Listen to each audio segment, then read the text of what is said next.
ప్రతి బుధవారము మత్తయి సువార్తను ధ్యానం చేస్తూ ఉన్నాము. మరి ఈరోజు కూడా దైవ గ్రంథములో నుండి కొన్ని సంగతులను మనం ధ్యానం చేద్దాం. చిన్న ప్రార్థన చేసుకొని వాక్య భాగములోనికి వెళదాం.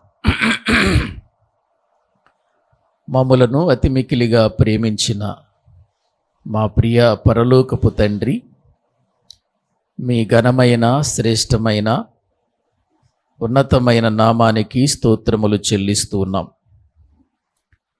ఈ రాత్రి వేళ నీ సన్నిధిలో ఉన్నటువంటి మేము మరొకసారి మీ వాక్యము దగ్గరకు వస్తూ ఉన్నాం. గత కొన్ని దినాల నుండి మత్తయి సువార్తను గూర్చి, అందులో ఉన్న సంగతులను గూర్చి మేము నేర్చుకోవటానికి నీ పరిశుద్ధాత్మ సహాయం అనుగ్రహించి మాతో మీరు మాట్లాడుతున్నారు తండ్రి. అందుకై మీకు స్తోత్రములు చెల్లిస్తున్నాం. ఈ రాత్రి కూడా నీ వాక్యములో నుండి కొన్ని సంగతులను మేము ధ్యానించుటకు తగిన సహాయము చేయండి. నీ మాటల ద్వారా నన్ను మమ్ములను బలపరచమని బోధిస్తున్న నాకు నీ పరిశుద్ధాత్మ సహాయం అనుగ్రహించమని ప్రార్థిస్తూ, సమస్త మహిమ ఘనత ప్రభావములు మీకు చెల్లించుకుంటూ యేసుక్రీస్తు ప్రభువు పేరిట ప్రార్థించి స్తుతించి వేడుకుంటున్నాము తండ్రి, ఆమేన్. ప్రభువునందు ప్రియమైనటువంటి దేవుని బిడ్డలారా, బైబిల్ గ్రంథంలో మత్తయి సువార్త 12వ అధ్యాయాన్ని మనం ధ్యానం చేస్తూ ఉన్నాం. మత్తయి సువార్త 12వ అధ్యాయంలో మరి కొన్ని సంగతులను మనము ధ్యానం చేసుకుంటూ వస్తూ ఉన్నాము. ఈరోజు మరొక సంఘటన దేవుని వాక్యములో నుండి మనము చూద్దాం. మత్తయి సువార్త 12వ అధ్యాయము 22వ వచనము నుండి కొన్ని మాటలు మనము వాక్య భాగములో మనం చదువుకున్నటువంటి మాటలను మనం జ్ఞాపకం చేసుకున్నట్లయితే, యేసుక్రీస్తు వారు ఈ 12వ అధ్యాయములో ఆయన ఎన్నో గొప్ప అద్భుత కార్యాలు చేసినట్లుగా స్వస్థపరిచినటువంటి సందర్భాలను మనము చూస్తూ వస్తూ ఉన్నాం. మనము చదువుకున్నటువంటి వాక్య భాగములో దయ్యము పట్టిన ఒక మనుష్యుడు మనకు కనబడుతున్నాడు. ఆ దయ్యము పట్టినటువంటి వాడికి 2 బలహీనతలు ఉన్నాయి. ఒకటి గ్రుడ్డితనము, రెండవది మోగతనం. దయ్యము అతన్ని ఎంత బలహీనపరిచిందో, ఎటువంటి బలహీనతలకు గురి చేసిందో మనము చూస్తున్నాం.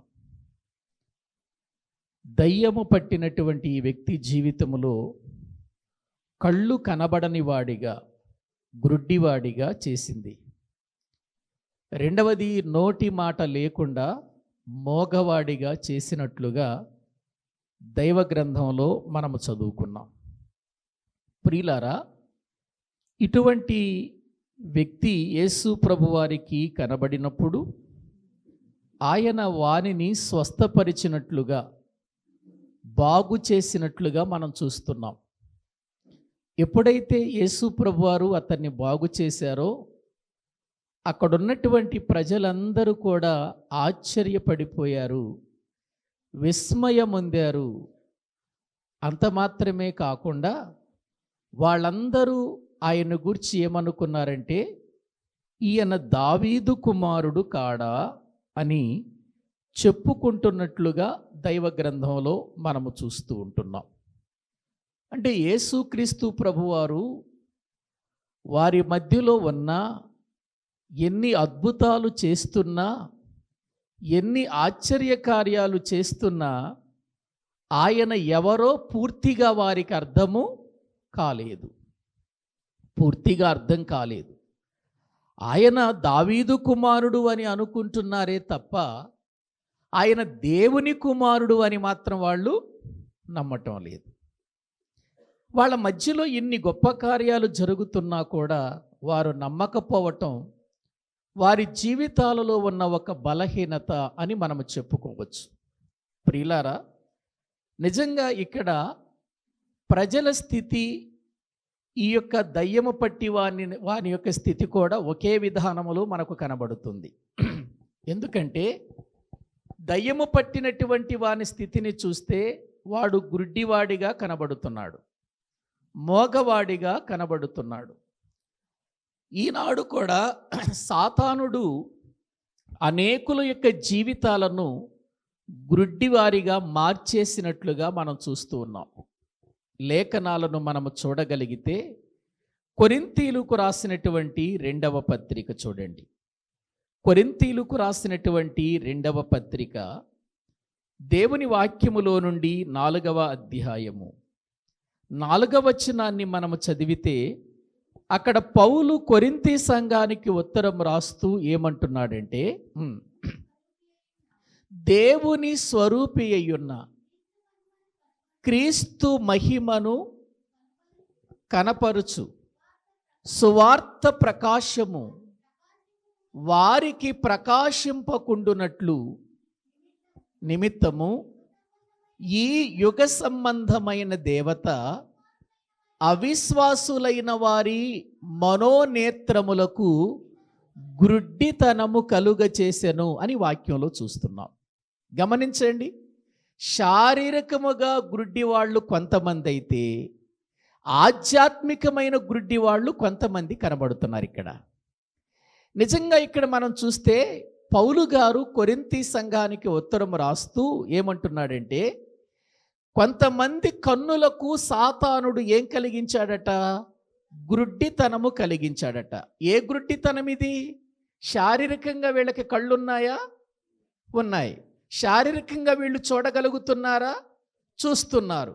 మరి వీళ్ళకి కలిగిన గ్రుడ్డితనం ఏంటి?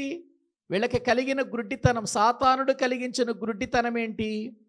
వారికి సువార్త ప్రకాశమానము ఏం చేయటం లేదు, కనబడకుండా చేస్తున్నాడు, వారు నమ్మకుండా చేస్తున్నాడు. ఇక్కడ మీరు చూడండి, అక్కడ శారీరకంగా గ్రుడ్డివాడిని చేసింది దెయ్యమే, ఇక్కడ ఆధ్యాత్మికమైన గ్రుడ్డితనములోనికి మనుషులు తీసుకెళ్ళింది కూడా దెయ్యమే, సాతానుడే. గ్రహించండి. మరికొంతమంది మనకు కనబడతారు.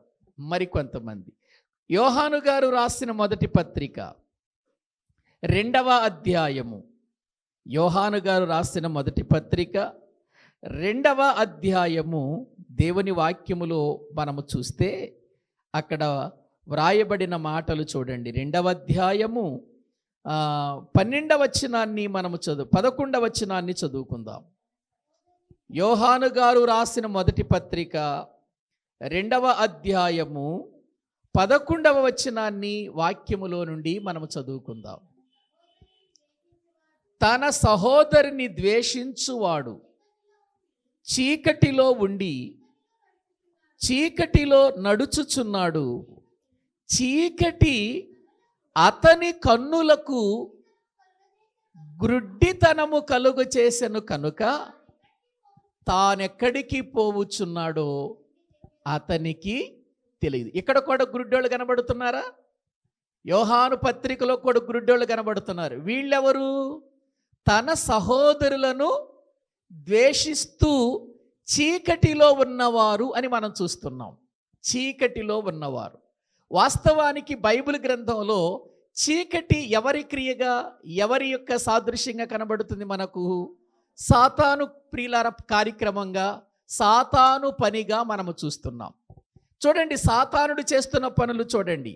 సాతానుడు ఒక వ్యక్తిని శారీరకముగా గుడ్డితనములోనికి తీసుకెళ్తున్నాడు. ఒక వ్యక్తిని సువార్త ప్రకాశం వినబడకుండా వారికి అవిశ్వాసాన్ని కలిగించి దేవుని నమ్మకుండా చేస్తూ వారికి గుడ్డితనము కలిగిస్తున్నాడు. దేవుణ్ణి నమ్మినటువంటి వారిలో కూడా ఏం చేస్తున్నాడు చెప్పండి? గుడ్డితనము కలిగిస్తున్నాడు. చూడండి, వాడు చేస్తున్న పనులు చూడండి. అంటే వాడి జీవితం మనం చూస్తే, వాడి కార్యాన్ని మనము చూస్తే, వాడి చర్యను మనము చూస్తే ఎక్కడైనా వాడి పని ఏంటంటే కనబడకుండా గుడ్డి వాళ్ళను చేయటం వాడి పని. గమనించండి, ఇక్కడ దయ్యము గుడ్డివాడిని, ప్రియులారు, గుడ్డివాడిని చేసింది ఒక వ్యక్తిని, గుడ్డితనము పెట్టినట్లుగా మనము చూస్తుంటున్నాం.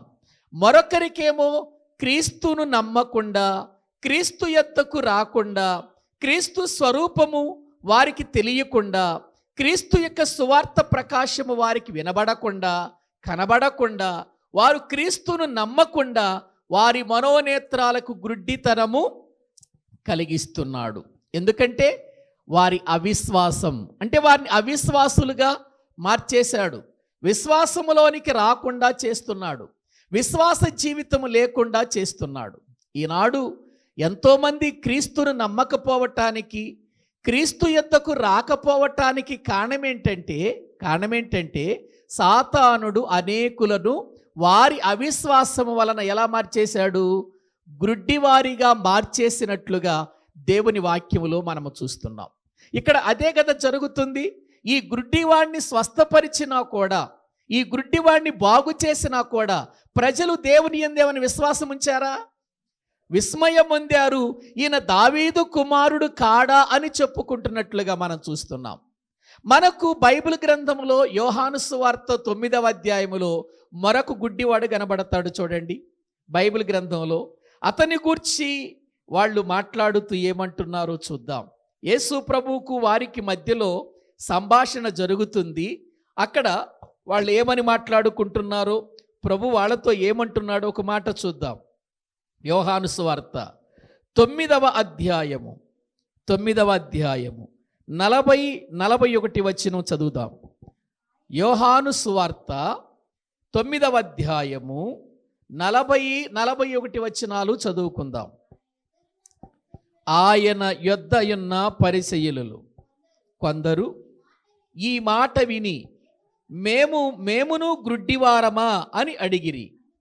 అందుకు యేసు, మీరు గ్రుడ్డివారైతే మీకు పాపము లేకపోవును గాని చూచుచున్నామని మీరిప్పుడు చెప్పుకొనుచున్నారు గనుక మీ పాపము నిలిచియున్నది. ఇక్కడ యోహాను సువార్త 9వ అధ్యాయములో కూడా ఒక గుడ్డివాడిని గూర్చిన చరిత్రే మనకు కనబడుతుంది. అధ్యాయం వాడి చరిత్రే కనబడుతుంది. యేసు ప్రభువారు ప్రయాణమై వెళుతున్నప్పుడు ఒక గుడ్డివాడు కనపడ్డాడు. ఆ గుడ్డివాడిని చూసిన యేసు ప్రభు అన్నారు, ప్రభువా, ఆ శిష్యులు అన్నారు యేసు ప్రభుని చూచి, ప్రభువా, వీడు గుడ్డివాడిగా పుట్టడానికి కారణం వీడు చేసిన పాపమా లేక వీని తల్లిదండ్రులు చేసిన పాపమా అని అడిగారు. అప్పుడు యేసు ప్రభు అన్నాడు, అది వీడు చేసిన పాపము కాదు, వీడి కన్నవారు చేసిన పాపము కాదు, దేవుని క్రియలు అతని యందు ప్రత్యక్షపరచబడుటకే అతడు గుడ్డివాడిగా పుట్టాడు అని చెప్పి వాడిని బాగు చేశాడండి. వాడిని బాగు చేసేసరికి అక్కడున్నటువంటి పరిసయ్యులందరూ కూడా ఒక్కసారిగా ఆయన మీద తిరుగుబాటు చేయటానికి వారందరూ కుట్ర పన్నుతున్నారు. ఎందుకు? ఆ వ్యక్తిని బాగు చేసింది విశ్రాంతి దినము గనుక. 12వ అధ్యాయంలో కూడా మనం చదువుకున్న మత్తయి సువార్త 12వ అధ్యాయంలో కూడా యేసు ప్రభు వారి శిష్యులు ఆయన కలిసి చేలలో గుండబడి వెళుతూ వారు వెన్నులు త్రుంచుతూ వాటిని తినుచున్నప్పుడు ఆయన ప్రశ్నించారు. ఆ తర్వాత ఒక కుష్ఠరోగిని బాగు చేసినందుకు విశ్రాంతి దినమున బాగు చేశాడు అని ఆయన మీద నింద వేశారు. అంటే విశ్రాంతి దినమున బాగు చేయటం వీళ్ళకి ఇష్టం లేదన్నమాట. అక్కడికి యేసు ప్రభు చెప్పాడు, మీరు విశ్రాంతి దినాన్ని గురించి ఆలోచిస్తున్నారు కానీ మనిషిని గురించి ఎందుకు ఆలోచించటం లేదు? విశ్రాంతి దినాన్న ఎవరైనా ఒక వారి గొర్రె బురదలో పడితే, గుంటలో పడితే తీయకుండా ఉంటారా అని ప్రభు ప్రశ్నించాడు. వాళ్ళకి సమాధానం చక్కగా చెప్పాడు. అప్పటికైనా వాళ్ళు తెలుసుకున్నారా? అప్పటికైనా వాళ్ళ బ్రతుకులు మారాయా? అప్పటికైనా వాళ్ళ మనసుల్లో నిజమే కదా అని ఏమైనా ఆలోచన చేశారా? చేయలేదు. కారణం ఏంటంటే వారిలో ఉన్న అవిశ్వాసం వారి యొక్క జీవితాన్ని క్రీస్తు యొక్క స్వారూప్యములోనికి లేక ఆయన స్వరూపములోనికి రావటానికి ఇష్టపడకుండా వారి కన్నులకు గుడ్డితనము కలిగించాడు. వీళ్ళేమో శారీరకంగా గుడ్డి వాళ్ళైతే ఆ గుడ్డివాడు స్వస్థపరచబడిన తర్వాత కూడా నమ్మకపోయిన ప్రజలెవరు? వాళ్ళు కూడా గుడ్డి వాళ్ళే, అవిశ్వాసులైన గుడ్డి వాళ్ళు. నిజంగా వాళ్ళ కళ్ళ ముందు అన్ని అద్భుతాలు చేస్తుంటే, అన్ని ఆశ్చర్య కార్యాలు చేస్తుంటే నిజంగా ప్రభువుని ఎంతగా వారు ఘనపరచాలి, ఎంతగా ప్రభువుని నమ్మాలి? ఒకసారి ఆలోచించండి. నిజంగా ఎప్పుడైనా మన మధ్యలో ఏదైనా బలహీనత కలిగి చాలా భయంకరమైన పరిస్థితికి వెళ్ళిపోయినటువంటి వ్యక్తి, అతడు బాగుపడితేనే, వాడు స్వస్థపడితేనే నిజంగా అతని గురించి మనం ఎంతో ప్రియులారా అద్భుతంగా చెప్పుకుంటాం. కానీ వారి కళ్ళ ముందే జరిగింది. పక్షవాయువు కలిగిన వారిని బాగు చేయటం కానీ, కుంటి వారిని ప్రియులారా నడిపించటం కానీ, గుడ్డి వారికి కన్నులు ఇవ్వటం కానీ వారి కళ్ళ ముందే జరిగిన వాళ్ళ జీవితాల్లో నమ్మిక ఏమైనా వచ్చిందా? నమ్మిక రాలేదు. కేవలం ఇతడు దావీదు కుమారుడు అని అనుకుంటున్నారే తప్ప ఎవరు అనుకోవట్లేదు, ఆయన దేవుడి చేత పంపించబడిన దైవ కుమారుడు అని నమ్మలేకపోతున్నారు. అందుకే సాతానుడు ప్రభువుని నమ్మకుండా ఎన్ని ఆశ్చర్య కార్యాలు, ఎన్ని అద్భుతాలు చేసినా ప్రభు వైపుకు తిరగకుండా ఆనాటి ప్రజలకు గ్రుడ్డితనము కలిగించినట్లుగా మనం చూస్తున్నాం. అక్కడ కూడా సాతాను పనే ఉంది. ఇక తర్వాత మనము యోహాను గారు రాసినటువంటి పత్రికలో చూస్తే, యోహాను సువార్త కానీ, యోహాను పత్రికలు కానీ మనకు ఎక్కువగా నేర్పించేటువంటి పదం ఏంటంటే ప్రేమను గురించే మాట్లాడతారు. మీరు చూడండి, యోహాను సువార్తలో మనకు ప్రేమను గురించే మాట్లాడుతుంది. యోహాను పత్రికలలో కూడా మనకు ప్రేమను గురించిన సంగతులే వినబడతాయి. ప్రేమను గురించి చెబుతూ, ఎవడైనా తన సహోదరుని ప్రేమించకపోతే వాడు చీకటిలో వస్తున్న గమ్యమేంటో అతడు ఎరుగకుండా ఉన్నాడని దేవుని వాక్యంలో చూస్తున్నాం. కాబట్టి ప్రియులారా, శారీరకమైనటువంటి గుడ్డి వాళ్ళను చూచినప్పుడు వాళ్ళను మనం హేళన చేయటం కాదు. వీడు గుడ్డివాడిగా పుట్టాడు, వీళ్ళు కళ్ళు కనపడవు అనేటువంటి భావనతో కాదు, మన కళ్ళు కనబడతనియలేదని చూసుకోవాలి మనం. కొన్నిసార్లు మనం కూడా మామూలుగా మనకు కళ్ళు ఉంటాయి. ఎప్పుడైనా మన చెయ్యో మన కాలో వేరే వాళ్ళకి తగిలిందనుకో, వెంటనే వాళ్ళు వాడే పదం ఏంటి? ఎరా కళ్ళు కనపట్టలేదా అని అనరు. ఏమండి కళ్ళు కనపట్టలేదా అని అంటారు. నిజంగా వాడు కళ్ళు కనబడనందువలన వాడు కాలు దొక్కాడా? ఒకసారి ఆలోచించండి. కళ్ళున్నాయి వాడికి, కళ్ళు కనబడుతున్నాయి వాడికి, కానీ అక్కడ ఉన్నటువంటి ఆ విధానంలో వాడు దాన్ని పట్టించుకోలేదు, సరిగా అతడు గమనించలేదు గనుక అది జరిగిపోయింది. నిజంగా ఆ చిన్న కార్యానికే నీ కళ్ళు కనబట్టలేదా అని మనం అడుగుతాం. మన కాలు ఎవరైనా చూడకుండా తొరికితే. గ్రహించండి, ఇక్కడ వాక్య భాగములో మనము చూస్తే దేవుడు చెబుతూ తన భక్తుని ద్వారా మనకు ఏమని వ్రాయిస్తున్నాడు అంటే, దయ్యము మనిషిని ఇదిగో గుడ్డివారిగా మార్చేస్తుంది. ఆధ్యాత్మికంగా గుడ్డివారిగా చేయగలదు, అది శారీరకమైన గుడ్డివాళ్ళగా కూడా చేయగలదు. ప్రభు దగ్గరకు రాకుండా ప్రజలను అవిశ్వాసములోనే ఉంచి వారి కళ్ళ ముందు ఎన్ని అద్భుతాలు జరుగుతున్నా వాళ్ళు గుడ్డివాని కాని వారిని ఉంచగలదు. సాతానుడు అంత భయంకరమైనటువంటి పరిస్థితి కలిగిన వాడు. తర్వాత సాతానుడు దయ్యము పట్టిన ఇతడు గుడ్డివాడు మాత్రమే కాదు, మోగవాడు కూడా ఉంది కదా. మోగవాడంటే మాట్లాడలేనివాడు అని అర్థం, మోగవాడు. గ్రహించండి, బైబిల్ గ్రంథంలో దేవుడు ఇశ్రాయేలీయుల యొక్క కాపర్ల గురించి మాట్లాడుతూ వారి జీవితంలో వారిని గూర్చి లేఖనాల్లో చెబుతూ ఏమన్నాడంటే, ఒకసారి యెషయా గ్రంథములోనికి రండి. యెషయా గ్రంథంలో వాళ్ళను గూర్చి ఏం మాట్లాడుతున్నాడో దేవుని వాక్య భాగములో ప్రియులారా మనము చూద్దాం. యెషయా గ్రంథము వాక్యములో నుండి మనము చూడగలిగితే అక్కడ వ్రాయబడిన మాట 42వ అధ్యాయము, యెషయా గ్రంథము 42వ అధ్యాయము 19వ వచనం చూడండి. 19వ వచనం, నా సేవకుడు తప్ప మరి ఎవడు గుడ్డివాడు, నేను పంపు నా దూత తప్ప మరి ఎవడు చెవిటివాడు, నా భక్తుడు తప్ప మరి ఎవడు గుడ్డివాడు, యెహోవా సేవకుడు తప్ప ఎవడు గుడ్డివాడు. నీవు అనేక సంగతులను చూచుచున్నావు కానీ ఇప్పుడు చెప్పండి, గుడ్డివాళ్ళు ఎవరని చెబుతున్నాడు ఇక్కడ వాక్యంలో? నా సేవకుడు తప్ప ఎవడు గ్రుడ్డివాడు? నేను పంపే దూత తప్ప ఎవడు గ్రుడ్డివాడు? నా భక్తుడు తప్ప ఎవడు గ్రుడ్డివాడు? యెహోవా సేవకుడు తప్ప ఎవడు? అన్ని ప్రశ్నలు ఎక్కడ? గుడ్డివాడు, గుడ్డివాడు, గుడ్డివాడు అనే మాటలు మనం చూస్తున్నాం. ఇంకా వీళ్ళను గురించి మనం 56వ అధ్యాయం 10వ వచనం చూస్తే అక్కడ ఇంకొక మాట కూడా వాడతాడు చూడండి. 56:10 వారి కాపరులు గుడ్డివారు, వారందరూ తెలివిలేని వారు, వారందరూ మోగ కుక్కలు మొరగలేరు. చూసారా? ఏమండి, ఇక్కడ తన భక్తులను గూర్చి మాట్లాడుతూ, కాపర్లను గూర్చి మాట్లాడుతూ వాళ్ళు ఏమనంటున్నాడు? గుడ్డి వాళ్ళు అని అంటున్నాడు. ఎందుకు వాళ్ళు గుడ్డి వాళ్ళు అంటున్నాడు?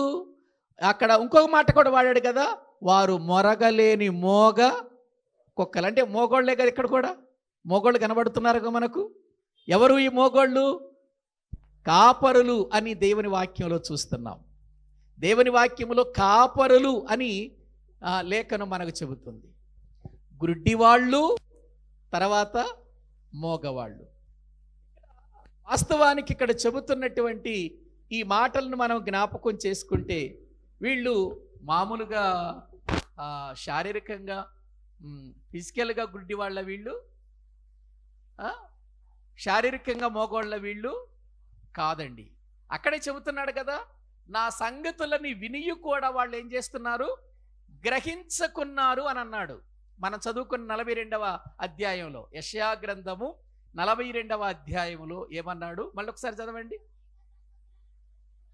నీవు అనేక సంగతులను చూచుచున్నావు గాని గ్రహింపకున్నావు. అంటే చూచుచూ కూడా గ్రహించని వాళ్ళంతా ఆయన దృష్టిలో ఎవరు? గుడ్డివాళ్లే. దేవుడు చేసే కార్యాలు తెలుసు, దేవుడు చేసే అద్భుతాలు తెలుసు, దేవుడు మన ఎడల జరిగిస్తున్నటువంటి అనేకమైన విషయాలు తెలుసు, అయినా వాళ్ళు గ్రహించక ఉన్నారు. అదే ప్రభు అంటాడు, వీరు వినుట మట్టుకు విందురు గాని గ్రహింపనే గ్రహింపరు. అంటే విని కూడా గ్రహించనటువంటి వారు ఆయన దృష్టిలో ఎవరు చెప్పండి? గుడ్డివాళ్ళు. అక్కడ గుడ్డివాళ్ళు అని అన్నాడు, ఇక్కడ మోగవాళ్ళు, మోగ కుక్కలు అని అన్నాడు. మోగ కుక్కలు అంటే వీళ్ళు మొరగలేరు అని అన్నాడు. అంటే దేవుని వాక్యాన్ని మనం ఇక్కడ జ్ఞాపకం చూస్తే ఇశ్రాయేలు యొక్క కాపరులు దేవుడు ఎన్ని చెప్పినా కూడా మౌనంగా విననట్టుగా ఉన్నారే గాని వెళ్ళి ప్రియులార ప్రజల యొద్దకు వెళ్ళి వారికి గట్టిగా చెప్పి వారిని ప్రభు యొద్దకు నడిపించలేనటువంటి కాపరులుగా ఉన్నారు. వారు ప్రజలను సరైన మార్గములో నడిపించని కాపరులుగా ఉన్నారు. వారు తప్పు చేస్తున్నప్పుడు ఖండించలేని కాపరులుగా ఉన్నారు. వారు ప్రియులార దేవుని వాక్యాన్ని తొలగిపోతున్నప్పుడు వాక్యములోనికి నడిపించలేనటువంటి ప్రియులార స్థితిలో వారున్నారు. కనుక వారు మాట్లాడి ప్రజలను సరైన స్థితిలోనికి తీసుకురాలేదు గనుక వారిని ఏమంటున్నాడంటే మోగ కుక్కలు అని అన్నాడు. చూడండి, మోగ కుక్కలు అంటే గ్రహించండి, శారీరకముగా మోగవాళ్లను చూస్తున్నాం, శారీరకముగా మనము గుడ్డి వాళ్ళను చూస్తున్నాము. కానీ సాతానుడు వారిని శారీరకంగా వారిని ప్రియులార గుడ్డివారిగా మోగవారిగా చేశాడు. కానీ ఆధ్యాత్మికమైన స్థితిలో కూడా గుడ్డి వాళ్ళు ఉన్నారని, ఆ గుడ్డి వాళ్ళం మనమేనన్న సంగతి మనం ఎప్పుడైనా గుర్తించామా? ఆలోచించండి. చాలాసార్లు వాక్యం వింటాం కానీ వాక్యాన్ని గ్రహించం. కాబట్టి మనము కూడా ఏంటి? గుడ్డి వాళ్ళం. ఎన్నోసార్లు దేవుని మాటలు చెప్పాలి మనం ఇతరులకి. క్రీస్తును నమ్మిన ప్రతి ఒక్కరు కూడా ఆయన గుణాతిశయములను ప్రచురం చెయ్యాలి అని ఎన్నోసార్లు వాక్యము ద్వారా వింటున్నాం. కానీ ప్రచురం చేస్తున్నామా? చెబుతున్నామా? అంటే చెప్పటం లేదంటే మనకు కూడా ఏముంది చెప్పండి? మోగతనం ఉంది. చెప్పకుండా చేస్తున్నాడు వాడు, చూడకుండా చేస్తున్నాడు, మరో ప్రక్క చెప్పకుండా చేస్తున్నాడు వాడు, ప్రకటించకుండా చేస్తున్నాడు. పౌలు గారేమో అయ్యో సువార్తను ప్రకటించని ఎడల నాకు శ్రమ అన్నాడు. సువార్తను ప్రకటించాలి. ఎవరు? రక్షించబడిన ప్రతి ఒక్కరు. ప్రభు బల్ల తీసుకునేటప్పుడు మనం ఒక వాక్యాన్ని చదువుతాం. ఈ రొట్టెను తిని దీనిలో ఈ పాత్రలో రక్తము త్రాగు ప్రతి ఒక్కడు క్రీస్తు వచ్చు వరకు ఆయన మరణమును ఏం చేస్తారు? ప్రచురించెదరు అని వాక్యంలో ఉంది. ఎన్నోసార్లు విన్నారు. క్రైస్తవ సమాజంలో ఎన్నోసార్లు ఈ మాట వినబడుతుంది. కానీ చేస్తున్నామా? చేయటం లేదు. కాబట్టి ఇప్పుడు మనం కూడా ఏమైపోయాము? మోగోళ్ళం అయిపోయాం. మోగవాళ్ళం అయిపోయాం మనం. శారీరకంగా మోగవాళ్ళైనా నిజంగా ఒక అద్భుతమైనటువంటి రీతిలో వాళ్ళు మాట్లాడే పరిస్థితులు చూస్తుంటే ఆశ్చర్యం. ఒకసారి విజయవాడలో ప్రియులారా ఒక హోటల్లో నేను టిఫిన్ చేస్తున్నాను. అక్కడకు దరిదాపు ఒక బస్సులో నుంచి దిగారు మోగోళ్ళు. దరిదాపు ఒక 100 మంది దాకా ఉంటారు మోగోళ్ళు. వాళ్ళు ఏదో ఎగ్జామ్ రాయటానికి వచ్చారట. మగవాళ్ళంతా ఎగ్జామ్ రాయటానికి వచ్చారట. అసలు వాళ్ళు మాట్లాడుకుంటుంటే ఆశ్చర్యం అనిపిస్తుంది నాకు. వాళ్ళు ఆ సైకిల్తో మాట్లాడుకుంటూ సైకిల్తో చేస్తూ మళ్ళీ వీడియో కాల్ చేసి వీడియో కాల్లో కూడా సైకిల్ చేస్తున్నారు. వాళ్ళు ఎంతో నవ్వుకుంటున్నారు. వాళ్ళ మాటలన్నీ వాళ్ళకి అర్థమవుతున్నాయి కానీ ప్రక్కన నాకు అర్థం కావట్లా. ఏమండి ఆలోచించండి. వాళ్ళకి అర్థమవుతున్నాయి. వాళ్ళు ఇలా చెబుతుంటే ఒక ప్రియులార ఒక యవనస్తుడైతే ఆ చెబుతున్న విషయాలన్నీ రాస్తున్నాడు. అంటే ఎగ్జామ్లో రాయాలట. ఈ ప్రశ్నకు సమాధానం ఏంటని వీడియో కాల్ చేసి ఎవరిని అడుగుతున్నాడు. వాడు చెబుతుంటే వీడు నోట్స్లో రాసేస్తున్నాడు. నాకేం అర్థం కావట్లా. ఇప్పుడు చెప్పండి, మోగోళ్ళు ఎవరు అసలు నిజంగా? నేనే మోగోడిని అనుకున్నా నేను వాళ్ళు చూసినప్పుడు. ఆశ్చర్యం అనిపిస్తుంది. ఒకసారి నేను బెంగళూరు మీటింగ్స్ వెళ్ళాను. అక్కడంతా కూడా పాస్టర్స్ కాన్ఫరెన్స్ జరిగింది. ఇండియా మొత్తానికి సంబంధించి అక్కడ కాన్ఫరెన్స్ జరిగింది. తెలుగు వాళ్ళకు ఒక చోట, మరి ఇంగ్లీష్ వాళ్ళకి, తమిళ వాళ్ళకి, అలా మన భారతదేశంలో ఉన్న భాషలో ఉన్న వారందరికీ కూడా ఒక్కొక్క క్యాంపస్ ఇచ్చారనమాట. అక్కడ ట్రాన్స్లేటర్ ఉంటున్నాడు. ఇంగ్లీష్లో అక్కడ వాళ్ళు వాక్యాన్ని బోధిస్తుంటే ట్రాన్స్లేషన్. నేను మధ్యలో బయటికి వాష్రూమ్కి వెళదామని బయటకు వస్తే అక్కడ బయట కొంతమంది కూర్చుని ఉన్నారు. ఒక దరిదాపు ఒక 100-150 మంది ఉంటారు. వాళ్ళంతా మోగోళ్ళే. వాళ్ళకు కూడా ఈయన సైకిల్తో వాక్యాన్ని బోధిస్తున్నాడు. వాళ్ళంతా నోట్స్ రాస్తున్నారు. ఎందుకంటే ఎగ్జామ్ రాయాలి అయిపోయిన తర్వాత. మేమంతా అక్కడ మెయిన్గా ఒక చోట అక్కడ ఇంగ్లీష్లో ఆయన వాక్యం చెబుతుంటే మిగిలినటువంటి భాషల్లో ఉన్న వాళ్ళంతా మాకు తెలుగోళ్ళు తెలుగులో ట్రాన్స్లేషన్ చేస్తున్నారు. మరి తమిళ్లో ఉన్న వాళ్ళకి తమిళోళ్ళు ట్రాన్స్లేషన్ చేస్తున్నారు. ఆ తర్వాత వీళ్ళు చూస్తే నాకు ఆశ్చర్యం వేసింది. వీళ్ళందరికీ ట్రాన్స్లేషన్ అంటే పర్వాలేదు, మోగవాళ్ళకు కూడా ట్రాన్స్లేషన్ చేస్తున్నాడు ఒక ఆయన. ట్రాన్స్లేషన్ చేస్తుంటే వాళ్ళు ఎంత స్పీడ్గా రాసేస్తున్నారంటే నోట్స్ ఆశ్చర్యం అనిపించింది. అంటే ఇప్పుడు మోగవాళ్ళల్లో కూడా దేవుని సువార్త ప్రకటించే వాళ్ళు ఉన్నారు. మోగవాళ్లే సువార్త ప్రకటిస్తేనే అర్థమైంది. మనం చెబితే అర్థమైంది. మగవాళ్ళకి వాక్యం బోధించాలనుకోండి, మగవాళ్ళకి దేవుని మాటలు ప్రకటించాలనుకోండి, మనం చెబితే వాళ్ళు వింటారా? వాళ్ళకి అర్థమవుతుందా? అర్థం కాదు. వాళ్ళు చెబితే వాళ్ళకి అర్థమవుతుంది. నిజంగా ఆశ్చర్యం అనిపించింది, దేవుడు ఎంత గొప్పవాడు అని. కాబట్టి ప్రియమైనటువంటి దేవుని బిడ్డలారా, ఈ లోకములో మనము జీవిస్తున్నప్పుడు దేవుడు మనలను ఎందుకు ఏర్పాటు చేసుకున్నాడు? ఆయన గుణాతిశయములను ప్రచురము చేయటానికే చీకటిలో నుండి ఆశ్చర్యకరమైన తన వెలుగులోనికి మనల్ని ఏం చేశాడు? పిలుచుకున్న మనం మౌనంగా ఉండటం కాదు, మనము ఇదిగో వాక్యాన్ని చెప్పాలి, ప్రచురించాలి, దేవుని మాటలు ఇతరులకు తెలియచేయాలి. తెలియచేయకుండా కేవలం మన మందిరానికే పరిమితమైపోతే మనమందరం ఏ కుక్కల కింద వస్తాం? మోగ కుక్కల కిందే వస్తాం. మరి చూసారా, సాతానుడు మానవ జీవితాన్ని శారీరకంగా గుడ్డివాడిగా చేశాడు, ఆధ్యాత్మికంగా కూడా గుడ్డితనములోనికి ప్రజలు నడిపిస్తున్నాడు. శారీరకంగా మోగవాళ్ళని చేశాడు, ఆధ్యాత్మికంగా కూడా ప్రజలను ఏం చేస్తున్నాడు చెప్పండి? వాడు మోగవారిగా మార్చేస్తున్నట్లుగా మనం చూస్తున్నాం. ప్రియులారా, ఈ దయ్యము పట్టి చెవిటివాడిగా, గుడ్డివాడిగా, మోగవాడిగా ఉన్నటువంటి ఇతరిని యేసు ప్రభువారు స్వస్థపరచటం చాలా ఆశ్చర్యం. మళ్ళీ చదువుకుందామనండి. మత్తయి సువార్త 12వ అధ్యాయం 22వ వచనము చదవండి. 22వ వచనము నుండి, అప్పుడు దయ్యము పట్టిన గుడ్డివాడును మోగవాడునైన ఒకడు ఆయన యొద్దకు తేబడెను. ఆయన వారిని స్వస్థపరిచినందున ఆ మూగవాడు మాటలాడు శక్తియు చూపును గలవాడాయను. ఎప్పుడైతే యేసు ప్రభువారు ఆ వ్యక్తిని స్వస్థపరిచాడో ఆ మోగవాడు ఏం చేస్తున్నాడు చెప్పండి? మాటలాడటానికి శక్తి పొందుకున్నాడని ఉంది చూడండి. ఏం పొందుకున్నాడు? మాట్లాడే శక్తిని పొందుకున్నాడు. ఆ శక్తి అతనిలోనికి వచ్చింది ప్రియులారా. తర్వాత చూపును కలవాడాయను అని వాక్యంలో చూస్తున్నాం. మాట్లాడటానికి శక్తి వచ్చింది. ఆ గుడ్డితనము పోయి అతనికి ఏమొచ్చింది? చూపు కూడా కలవాడాయను అని దేవుని వాక్యంలో చూస్తున్నాం. ఇప్పుడు ఆ దృశ్యాన్నంతా అక్కడున్న ప్రజలందరూ చూస్తున్నారు కదా, కళ్ళారా చూశారు కదా. వాళ్ళు ఏమనుకుంటున్నారంటే ఇతడు దావీదు కుమారుడు కాడా అని చెప్పుకుంటుంటే పరిసయ్యులు ఏమంటున్నారు? 24వ వచనం చదవండి. పరిసయ్యులు ఆ మాట విని వీడు దయ్యములకు అధిపతి అయిన బయల్జబూలు వలననే దయ్యములు వెళ్ళగొట్టుచున్నాడు గాని మరి ఒకని వలన కాదనిరి. అక్కడున్న పరిసయ్యులు ఏం చెబుతున్నారు? వీళ్ళందరేమో విస్మయం ఉంది. ఇతడు దావీదు కుమారుడు కాడా? మన మధ్యలోనే పుట్టాడు, మన మధ్యలోనే పెరిగాడు, మన మధ్యలోనే జీవించాడు. ఇతడు దావీదు కుమారుడు కాడా? అటువంటి ఇతడు ఇటువంటి అద్భుతం చేశాడేంటి అని అందరూ ఆశ్చర్యపడుతుంటే పరిసయ్యులు ఏమంటున్నారు? పరిసయ్యులు ఆ ప్రజల యొక్క మాట విని ఏం చెబుతున్నారు వాళ్ళు? ఇతడు దయ్యములకు అధిపతి అయిన బయల్జబూలు వలననే దయ్యములను వెళ్ళగొట్టుచున్నాడు గాని మరి దేని వలనను కాదు.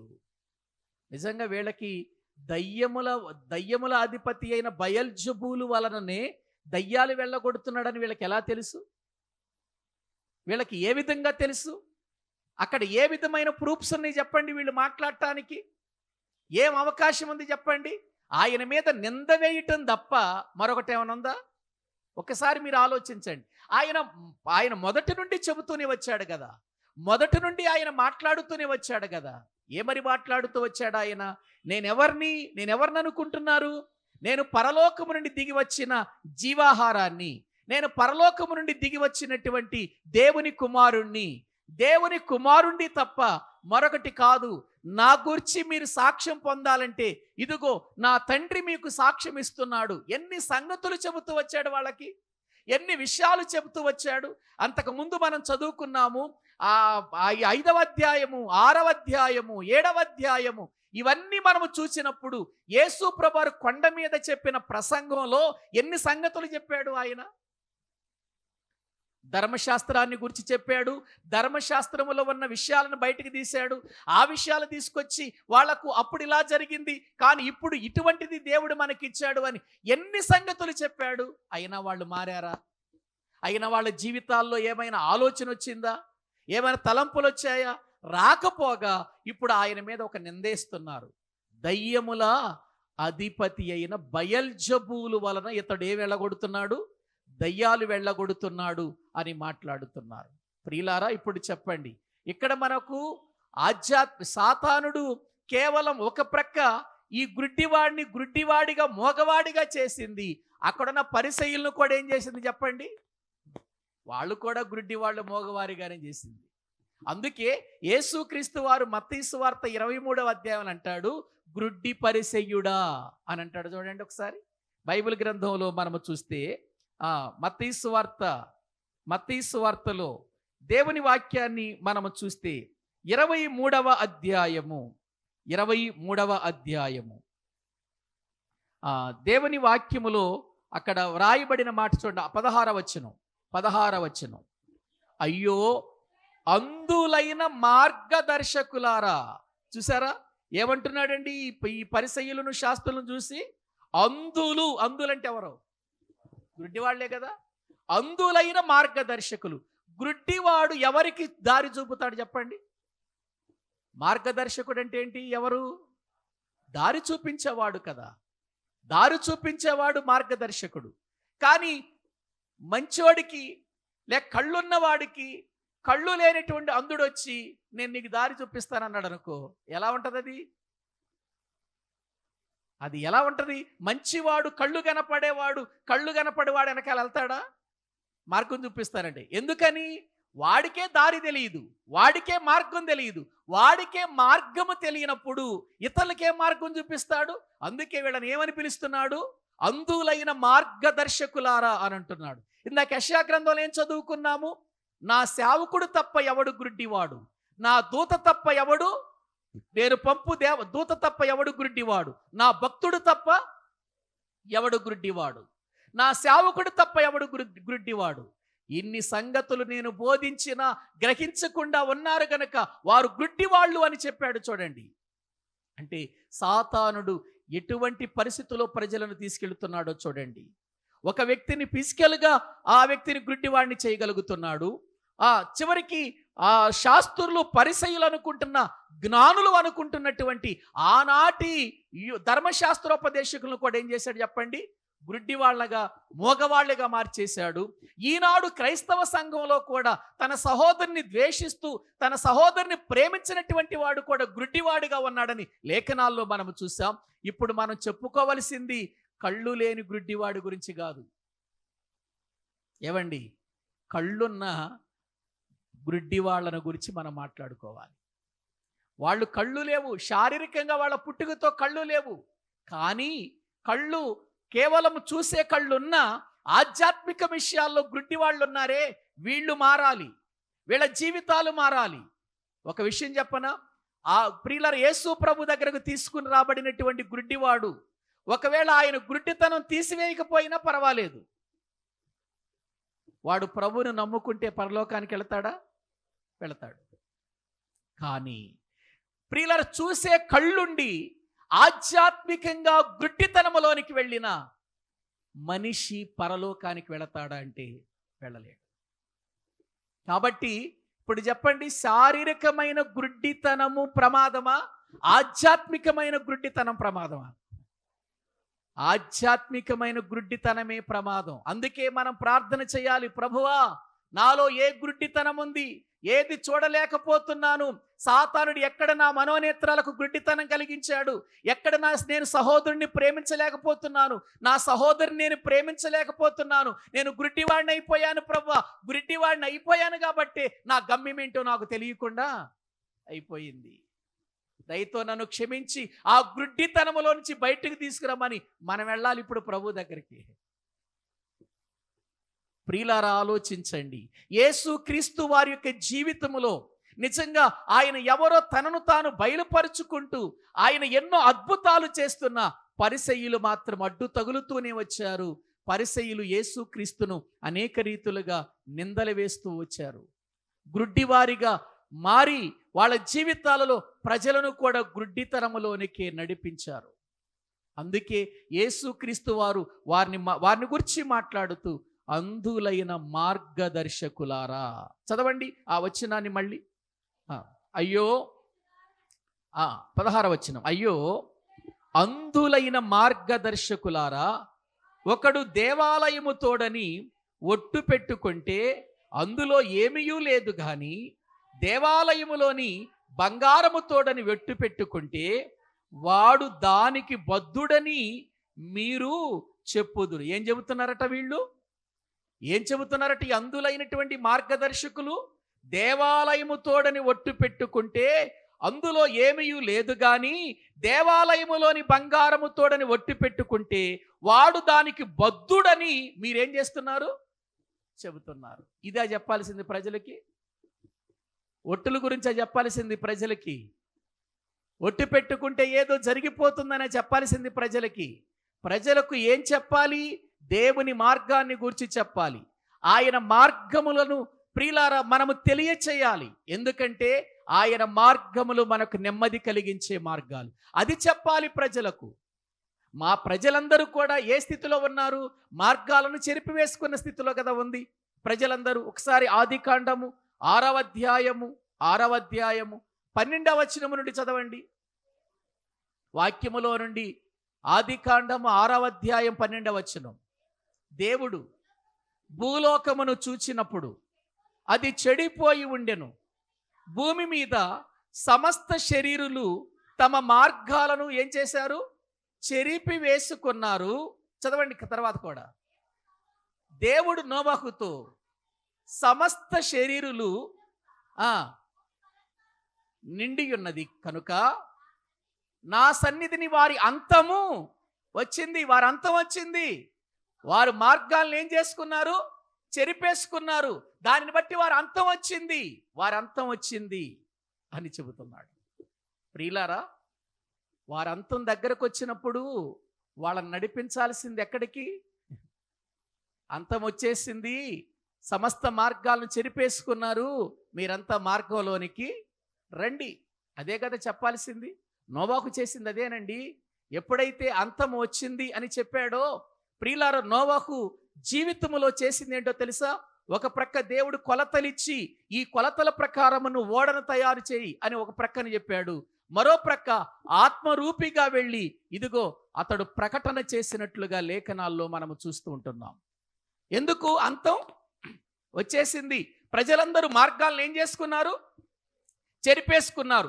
మార్గాలను చెరిపివేసుకున్నటువంటి ఈ ప్రజలకు మార్గం చూపించాలి. రండి, ఓడలోనికి రండి. మీరు ఈ ఓడ కడుతుంది, ఈ ఓడలోనికి వచ్చిన వారికి రక్షణ కలగటానికే ఓడ కడుగుతున్నాను, రండి ఓడలోనికి.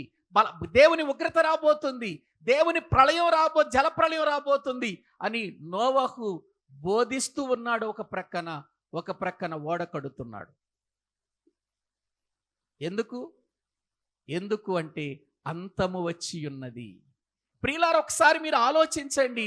ఆ రోజున ఆ ప్రజలకు అంతం వచ్చింది, ఈ రోజున ఈ లోకములో ఉన్న ఈ ప్రజలకు కూడా ఏమొచ్చేస్తుంది? త్వరలో అంతము రాబోతుంది. అందుకంటాడు అన్నిటి అంతము సమీపమై ఉన్నది అని అంటాడు. ఒకసారి పేతురు గారు రాసిన పత్రిక చూడండి. దేవుని వాక్యములో ప్రియులారా మనము చూడగలిగితే అక్కడ మొదటి పేతురు రాసిన పత్రిక 4వ అధ్యాయము 7వ వచనం చదవండి. పేతురు గారు రాసిన మొదటి పత్రిక 4వ అధ్యాయము 7వ వచనం. అయితే అన్నిటి అంతము సమీపమై ఉన్నది కనుక మీరు స్వస్థ బుద్ధి గలవారై ప్రార్థనలు చేయుటకు మెలకువగా కొనుడి. ఏం సమీపించిందట? అన్నిటికీ అంతం. ఆ రోజు కూడా అన్నిటికీ అంతం, నోవహు కాలములో కూడా అన్నిటికీ అంతం, ఇప్పుడు కూడా మనుష్య కుమారుని కాలములో కూడా అన్నిటికీ అంతం ఏమైంది చెప్పండి? సమీపించింది. అంతము సమీపిస్తుంటే ప్రజలకి ఏం చెప్పాలి? మీరు దేవాలయము ఒట్టు పెట్టుకుంటే ఇదిగో దేవాలయము తోడని బంగారము తోడని ఒట్టు పెట్టుకుంటే దానికి బద్దులైపోతారు. ఇవా చెప్పాల్సింది ప్రజలకు? అంతాన్ని గురించి చెప్పాలా? దేని గురించి చెప్పాలి? అంతమును గురించి చెప్పాలి. మనం రాబోయేటువంటి శిక్షను గురించి చెప్పాలి, రాబోయే ఉగ్రతను గురించి చెప్పాలి, రాబోయే ప్రమాదమును గురించి చెప్పాలి, రాబోయే నిత్య నరకాగ్ని గురించి చెప్పాలి. అది చెప్పకుండా ఇది చెబుతున్నారు. కారణం ఏంటి? వాళ్ళు ఏ మార్గదర్శకులు? వాళ్ళు అంధులైన మార్గదర్శకులు. అంధులైన అంటే గుడ్డి వాళ్ళుగా ఉండి వాళ్ళు దర్శకులుగా బ్రతుకుతున్నారు వాళ్ళు. కాబట్టి ప్రియమైనటువంటి దేవుని బిడ్డలారా, దేవుని సన్నిధానములో రక్షించబడిన మనం, మారు మనసు పొందిన మనం, ప్రభు బల యొద్దకు వస్తున్నటువంటి మనం దేవుని యొక్క సంగతులను ప్రజలకు చెప్పాలి. మనం వారికి అంతము సమీపించిందని చెప్పాలి. ప్రభు త్వరగా రాబోతున్నాడు. ఆయన వచ్చే సమయములో ఎవరి ప్రియుల క్రియల చొప్పున వారికి ప్రతిఫలం ఇచ్చుటకు ఆయన త్వరగా రాబోతున్నాడు. అంతము సమీపించింది. వాళ్ళని మార్గంలోకి నడిపించాలి. మనం ఈ రోజున ఆ వార్తలు వినిపించటం లేదు, లోకములో అంతాన్ని గురించి చెప్పటం లేదు ప్రియులారా. అందుకే దేవుని యొక్క వాక్యం మనకేం చెబుతుందంటే, అంతము గురించి చెప్పకపోతే, క్రీస్తు రాకడను గురించి చెప్పకపోతే, రాబోయే శిక్షను గురించి చెప్పకపోతే, రాబోయే ఉగ్రతను గురించి చెప్పకపోతే ప్రజలకు మార్గం తెలుస్తుందా? తెలియదు. మనం అందులైన మార్గదర్శకులుగా కాదు, సరైన మార్గదర్శకులుగా ఉండాలి. గ్రహించండి, సరైన మార్గదర్శకులుగా ఉండాలి. అందుకే బైబిల్ గ్రంథంలో ఇర్మియా గ్రంథము 6వ అధ్యాయం 16వ వచనంలో ప్రియులారా ఏం మాట్లాడుతున్నాడో చూడండి ఒకసారి. దేవుని వాక్య భాగములో మనము చూస్తే ఈ రోజున మనము చెప్పాల్సినటువంటి విషయాలు ఏంటో మనము చూద్దాం. ఇర్మియా గ్రంథము 6వ అధ్యాయము 16వ వచనం. యెహోవా ఈలాగు సెలవిచ్చుచున్నాడు. ఎక్కడ నిలిచి చూడమంటున్నాడు? మార్గములలో నిలిచి చూడుడి, పురాతనమైన మార్గములను గూర్చి విచారించుడి, మేలు కలుగు మార్గమేది అని అడిగి అందులో నడుచుకొనుడి, అప్పుడు మీకు నెమ్మది కలుగును. చూసారా? మార్గాలలో నిలిచి చూడండి, పురాతన మార్గాలను గూర్చి విచారించండి, మేలు కలుగు మార్గమేది అని అడిగి అందులో నడుచుకొనుడి, అప్పుడు మీకు నెమ్మది కలుగుతుంది. అంటే మార్గాలు భూమి మీద ఎన్నో కనబడుతున్నా మేలు కలిగించే మార్గం ఒకటే. ఆ మేలు కలిగించే మార్గాన్ని మనం తెలుసుకున్నాం. ఆ మేలు కలిగించే మార్గాన్ని ప్రజలకు ఏం చేయాలి? మనం చెప్పాలి. ఆ మార్గమే మన ప్రభువైన యేసుక్రీస్తు వారు. ఆయన గురించి చెప్పాలండి మనం.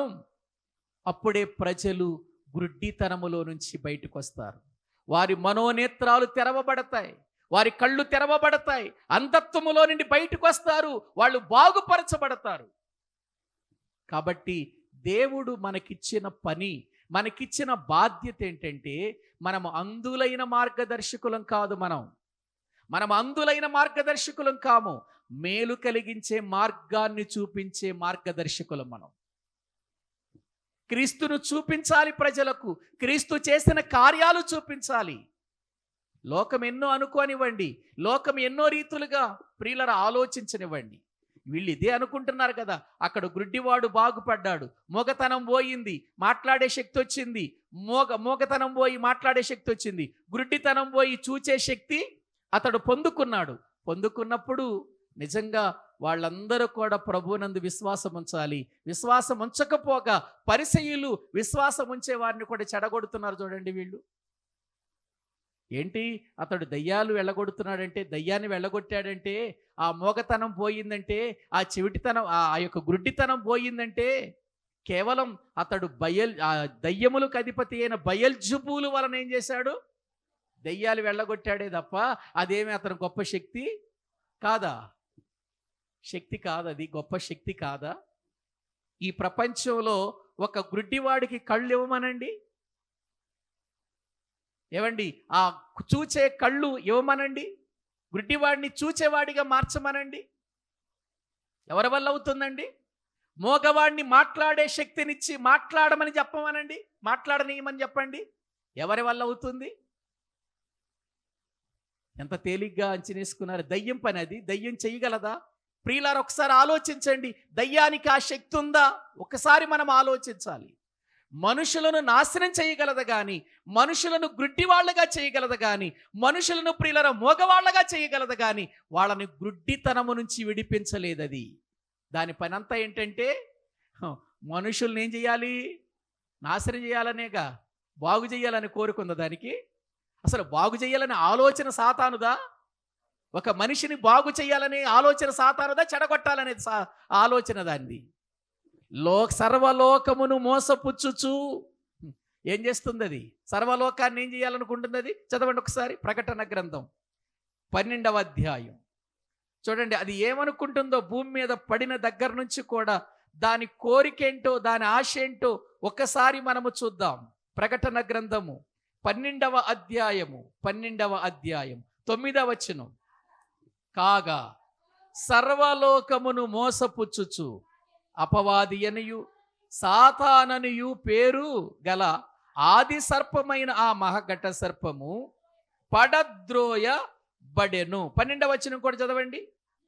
అందుచేత పరలోకమా, పరలోక నివాసులారా, భూమి సముద్రమా, మీకు శ్రమ.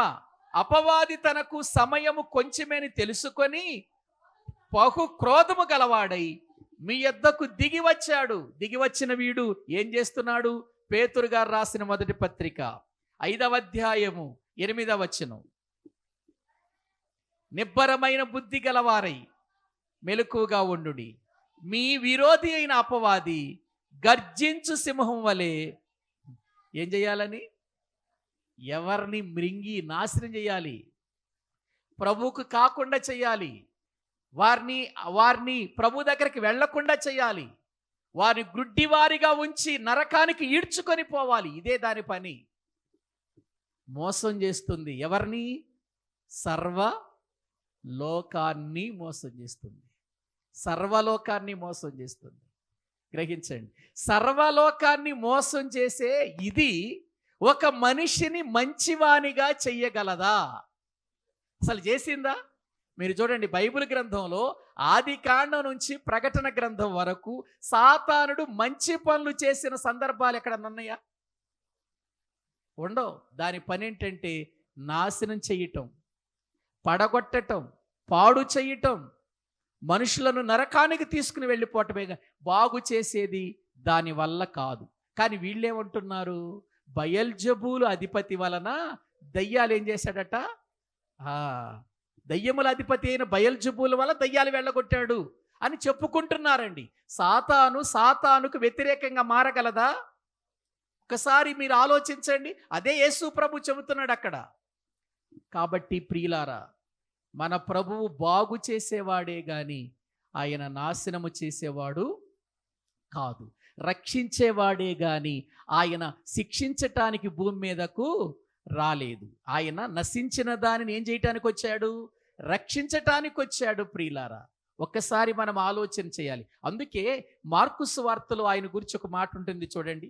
యేసుక్రీస్తును గురించి ఒక అద్భుతమైనటువంటి మాట ఉంటుందండి.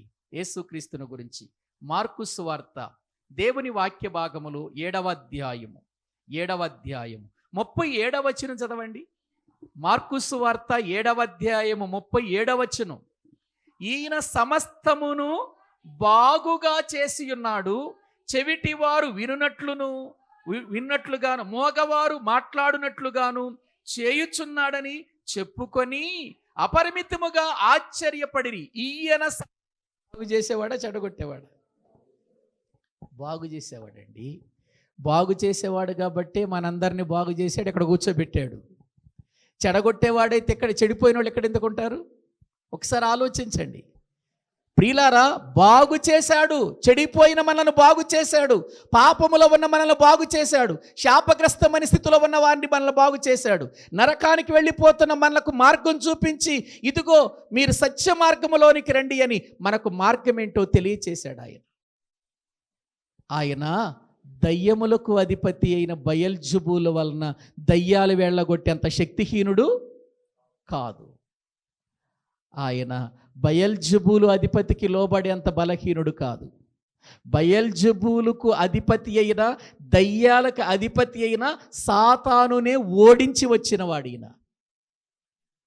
సాతానునే ఓడించి వచ్చినవాడు. ప్రియులారా, సాతాను క్రీస్తు విషయంలో గడగడలాడిపోయాడు కదా. గమనించండి, సాతాను ఆ అధికారంతో ఈయన దయ్యాలు వెళ్ళగొట్టమేంటి? ఈయన సర్వ సృష్టికియే అధికారి, ఈయన సర్వలోకానికే అధికారి. ఈయన ఇటువంటి వాడిని ఎంత చిన్నగా చూశారండి. ఆ రోజున పరిసయ్యులు ఎంత చిన్నవాడిగా చూపించారండి. మగవాడు బాగుపడ్డాడు, గ్రుడ్డివాడు బాగుపడ్డాడు కాబట్టి నిజంగా ఈయన మామూలు వ్యక్తి కాదు, ఈయన గొప్పవాడని చెప్పాల్సింది పోయి ఆయన గురించి చిన్నగా మాట్లాడుతున్నారు వీళ్ళు. ప్రియులారా గమనించండి. కాబట్టి ఈ రోజున మన జీవితాలలో ప్రియులారా క్రీస్తును చాలా చులకనగా, చిన్నగా మనం ఆలోచించక ఆయన ఎంత గొప్పవాడో, ఆయన శక్తి ఏంటో, ఆయన ఉన్నతమైన ప్రభావం ఏంటో మనము తెలుసుకోవాలి. ఎందుకో తెలుసా? ఆయన ఎలా నిరూపించబడ్డాడో ఒక మాట చదవండి, ప్రార్థన చేసుకుందాం. హెబ్రీయులకు రాసిన పత్రిక దేవుని వాక్యములో నుండి 1వ అధ్యాయము, హెబ్రీయులకు రాసిన పత్రిక 1వ అధ్యాయము 2వ వచనము నుండి చదవండి. ఆయన ఎలా నిరూపణ చేయబడ్డాడో చూద్దాం. ఈ దినముల అంతమందు కుమారుని ద్వారా మనతో మాట్లాడెను. ఆయన ఆ కుమారుని సమస్తమునకును దేనికి నియమించాడట? తండ్రి తన కుమారుడైన యేసుక్రీస్తును సమస్తమునకు, సమస్తము అంటే అసలు ఇంకా ఆయనకి లేదంటే ఏమనుంది? అధికారం లేదండి. అందుకే యేసు ప్రభు చనిపోయి తిరిగి లేచిన తర్వాత ఆయన చెప్పిన మాట, సమస్త అధికారము నాకు ఇవ్వబడింది అన్నాడు. చదవండి, ఇప్పుడు చదవండి. ఆయన ద్వారా ప్రపంచములను నిర్మించెను. ఆయన ఎంత గొప్పవాడు చూడండి. ఆయన దేవుని మహిమ యొక్క తేజస్సును, ఆయన తత్వము యొక్క మూర్తిమంతమునయుండి తన మహత్తు గల మాట చేత, ఆయన మాట ఏ మాట? ఇప్పుడు ఆ గుడ్డివాడిని, ఆ మోగవాడితో వాడిని చేసిన దయ్యపు క్రియ నుంచి విడిపించిందే మాట. మన మాట విడిపించగలదా? మహత్తు గల మాట చేత సమస్తాన్ని ఏం చేస్తున్నాడు ఆయన? నిర్వహించుచు పాపముల విషయములో శుద్ధీకరణము తానే చేసి దేవదూతల కంటే ఎంత శ్రేష్టమైన నామం పొందెనో వారికంటే అంత శ్రేష్ఠుడై ఉన్నత లోకమందు మహామహుడగు దేవుని కుడి పార్శ్వమున ఎక్కడ కూర్చున్నాడు? మహామహుడగు, అంతగా హెచ్చించబడినవాడు, అంత గొప్పవాడు, అంత శక్తిమంతుడు. ప్రియులారా, ఆఫ్టర్ పరలోకంలో దేవదూత చేతులు ఓడిపోయిన సాతాను అధిపతి ఈయన ఎందుకు అవసరం? ఈయనకు అవసరమా? సాతాను అధిపతితో ఈయన దెయ్యాలు ఎల్లగొడతాడా? సాతాను అధిపతితో ఈయన చెవిటివాడిని, గుడ్డివాడిని బాగు చేస్తాడా? మూగవాడిని బాగు చేస్తాడా? పరిసయ్యులు ఆ మాట మాట్లాడుతున్నారు అని అంటే ప్రియులారా, ఆయన మీద ఉన్న కక్షపూరితమైనటువంటి ఆలోచనే తప్ప ప్రియులారా, ఆయన యొక్క గొప్పతనాన్ని ప్రకటించాల్సినటువంటి ఆ ఉన్నతమైన స్థానాన్ని మరిచిపోయి బ్రతుకుతున్నారు తప్ప ఆయన నిజంగా ఎవరో వాళ్ళకు అర్థము కాలేదు. కాబట్టి ప్రియులారా, ఈ రోజున మనం నమ్మిన ప్రభువు ఎంత గొప్పవాడో మనకు అర్థం కావాలి. వాళ్ళకి అర్థం కాకపోయినా పర్వాలా, అయిపోయింది, వాళ్ళ స్థితి అంతా అయిపోయింది, వాళ్ళ కాలం అయిపోయింది, వాళ్ళ జీవితం అయిపోయింది. ఈ కాలములో ఎన్నో విధాలుగా క్రీస్తును గురించి మాట్లాడుతుండగా, చిన్నగా ఆయన్ని చూపిస్తూ ఉండగా, మనము ప్రియులరా అవి నమ్మి మనము నమ్మిన ప్రభు ఎంత గొప్పవాడో తెలుసుకోకుండా బలహీనులము కావద్దు, గుడ్డివారం కావద్దు, మగవారము కావద్దు, మనం దయ్యం పట్టిన వారి కావద్దు. మన దేవుడు సమస్తమును బాగుగా చేసేవాడే తప్ప ఆయన నాశనము చేసేవాడు కాదు. కనుక అట్టి ఉన్నతమైనటువంటి ప్రియులార ప్రభువును కేవలం ఒక చిన్న సాతానుతో పోల్చటువంటి ఏమండి, మనకు సాతాను ప్రియులార, సాతాను అంటే మనకు భయమేమో, మనకు గొప్పేమో, కానీ యేసు ప్రభు వారికి సాతాను అంటే భయమా? లేకపోతే వాడి దగ్గర నుంచి ఏమైనా అధికారం తీసుకుంటాడా? వాడి దగ్గర ఏముందని తీసుకుంటాడు? ప్రియులార ఆలోచించండి.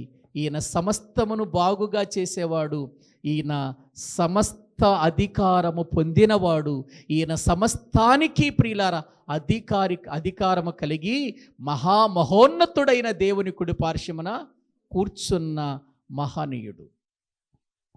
అన్ని నామముల కంటే పై నామము కలిగిన వాడు ఈయన.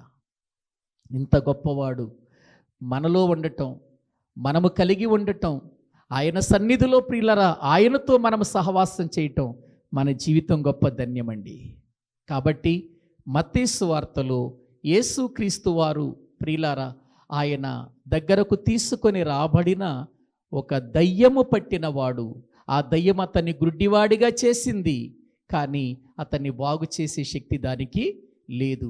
ఆ దయ్యము ప్రియులార ఆ వ్యక్తిని మోగవాడిగా చేయగలిగిందేమో కానీ ఆ వ్యక్తిని ప్రియులార మోగతనము నుంచి విడిపించగలిగిన ఆలోచన అసలు దానిది కానే కాదు. చెడగొట్టే పని దానిదైతే బాగు చేసే పని ఎవరిది? మన ప్రభుది. బాగు చేయటానికే వచ్చాడు ఆయన, అందుకే ఆయన బాగు చేశాడు. మనము గుడ్డివాళ్ళం కావద్దు. ఆనాడు ఇశ్రాయేలు కాపర్లు గుడ్డివారైనట్టు, ఇశ్రాయేలు కాపర్లు మోగవాళ్ళైనట్టు ప్రియులారా, ఇదిగో యోహాను పత్రికలో మనం చదువుకున్న పత్రికలో ప్రేమ లేని సహోదరుల వలె చీకటిలో నడుచుకుంటూ గమ్యము లేని గుడ్డివారిగా మనము బ్రతకకుండా వాక్యము ఎరిగిన వారిగా, ప్రభు మార్గములో జీవించేవారిగా, గుడ్డితనము లేని వారిగా మన మనోనేత్రాలు తెరచి దేవునిని చూద్దాం, దేవుని యొక్క గొప్పతనాన్ని తెలుసుకుందాం, ప్రకటన చేద్దాం. ఆ గొప్పతనాన్ని అనుభవించి ఈ లోకములో ప్రియులారా గొప్ప దేవుని కలిగిన వారిగా ఈ లోకములో మనం కనబడదాం. బలహీనలము కావద్దు, బలవంతులుగా ఆయన సన్నిధిలో ముందుకు కొనసాగుదాం. తలల వంచండి, ప్రభు ఈ మాటలు దీవించునుగాక. అందరూ కూడా తలల వంచండి, ప్రార్థన చేసుకుందాం. పరిశుద్ధుడవైన తండ్రి, ప్రేమ కలిగిన ప్రభువా, మీకు వందనాలు. నీ కుమారుడైన యేసుక్రీస్తు యొక్క గొప్పతనం ఏంటో మీ లేఖనాలలో నుండి ఎన్నో దినాల నుండి మేము నేర్చుకుంటూనే వస్తున్నాము నాయన. అయినా గ్రహించలేని గుడ్డివాళ్ళుగా మేము మారొద్దయ్యా. దేవుని గొప్పతనం ఏంటో ప్రకటించని మోగవారిగా మేము మారొద్దు నాయన. మా బ్రతుకులు ఎల్లప్పుడూ క్రీస్తు చేత బాగుపడినటువంటి హృదయాలుగా, క్రీస్తును గూర్చి అద్భుతమైనటువంటి విధానములు ప్రకటించేవారిగా మమ్మల్ని చేయండి. బలపరచండి నాయన. అపవాది చాలా చిన్నవాడని, క్రీస్తు యొక్క పాదముల క్రింద చితకగొట్టబడిన వాడని మేము నమ్మి, మేము కూడా క్రీస్తు స్వారూప్యములోనికి మార్చబడుతూ అపవాదిని మా కాళ్ళ క్రిందకు తెచ్చుకునేవారిగా మీ యొక్క ఉన్నతమైనటువంటి బలము చేత మమ్మల్ని నింపండి. ఎక్కడ బలహీనలము కావద్దు నాయన. బలవంతులుగా మీలో సాగిపోవుటకు సహాయము చేయండి. ఈ చివరి దినాల్లో అన్నిటి అంతము సమీపించి ఉండగా తండ్రి, మేము అందులైన మార్గదర్శకులుగా కాకుండా సరైన మార్గాన్ని, మేలు కలిగించే మార్గాన్ని, నెమ్మది కలిగించే మార్గమైన యేసుక్రీస్తును లోకానికి చూపించేవారిగా, మా బ్రతుకుల ద్వారా, మా క్రియల ద్వారా, మా నోటి మాట ద్వారా మేము లోకానికి ప్రకటించేవారిగా, ప్రచురించేవారిగా మమ్మల్ని చేయండి. బలపరచండి. ఈ రాత్రి మీ సన్నిధి మాతో ఉంచి మీ కృపలో దీవించి పంపించమని యేసు ప్రభువు పేరట ప్రార్థించి వేడుకుంటున్నాము తండ్రి.